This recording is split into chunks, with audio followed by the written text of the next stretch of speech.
रचना कैसे, किसने रची? शिव आता है तो जिसको अपनी प्रकृति बनाता है, पहली पहली देवदेव महादेव रूपी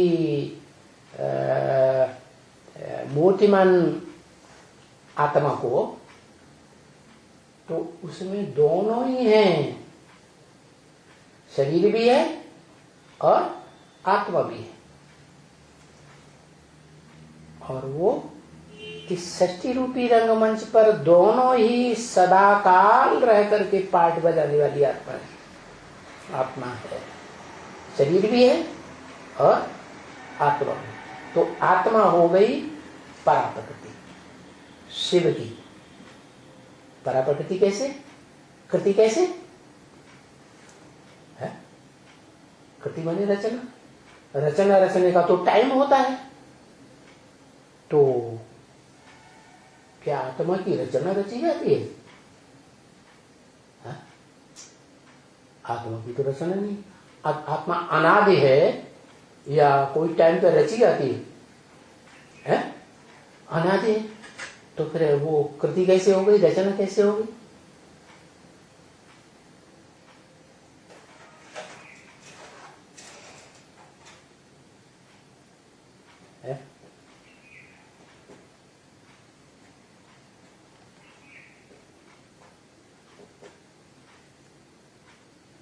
हाँ, पहले तो इस मनुष्य सृष्टि में जब सुप्रीम सोल शिव आता है तो किसी को अपनी आत्मा के स्वरूप का परिचय ही नहीं है। होता है तो जैसे कि है या नहीं है। मनुष्य क्या समझते हैं अपन लोग? देह समझते हैं। देह का पार्ट बजाने वाला व्यक्तित्व बताई देते हैं। राजा हूं, रंक हूं, बड़ा नेता हूं, बड़ा धर्माचारी हूं, कुछ भी बताई देते हैं। देह का नाम बताते हैं। आत्मा का रूप स्वरूप का किसी को पता ही नहीं। तो वो जब आता है तो जिसे अपनी प्रकृष्ट कृति रचना रूपी पत्नी बनाता है, वो पहली पहली रचना है आत्मा। परिचय देता है ना। तो जन्म हुआ कि नहीं है? तो जो जन्म हुआ आत्मा का, वो प्रजापिता वाली आत्मा अपन को समझती है कि मैं आत्मा हूं। ये प्रकृष्ट रचना हो गई ऊपर वाले की। और वो आत्मा को आधार चाहिए कि नहीं? तो शरीर रूपी आधार। तो जो शरीर है 5 तत्वों का बना हुआ पुतला, वो हो गई जड़त्वमयी रचना। क्या? कैसी रचना? जड़त्वमयी रचना।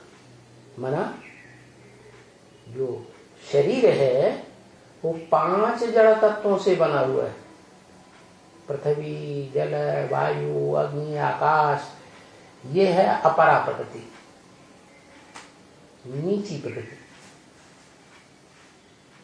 तो ये दोनों का मेल कब होता है? मेल तब होता है जब परम पुरुष इस सृष्टि पर आकर के फिदा होता है। जिससे पर फिदा होता है वो है माशू। सिर्फ आत्मा है कि देह भी है? दोनों है। तो आत्मा भी है और आत्मा का वो जो बाद में तैयार होता है, सात्विक चोला, षष्ठी के आदमी, वो सात्विक चोला भी है। 5 जड़ तत्वों का बना हुआ। माने षष्ठी के आदि से ही वो जो शिवलिंग के रूप में पूजा जाता है उसमें आत्मा भी है, जो इस सृष्टि पर परम पुरुष कहा जाता है। कैसा पुरुष? परम माने परे से परे इस सृष्टि में रह करके पार्ट बजाने वाली आत्मा, परम पुरुष। और उसका चोला,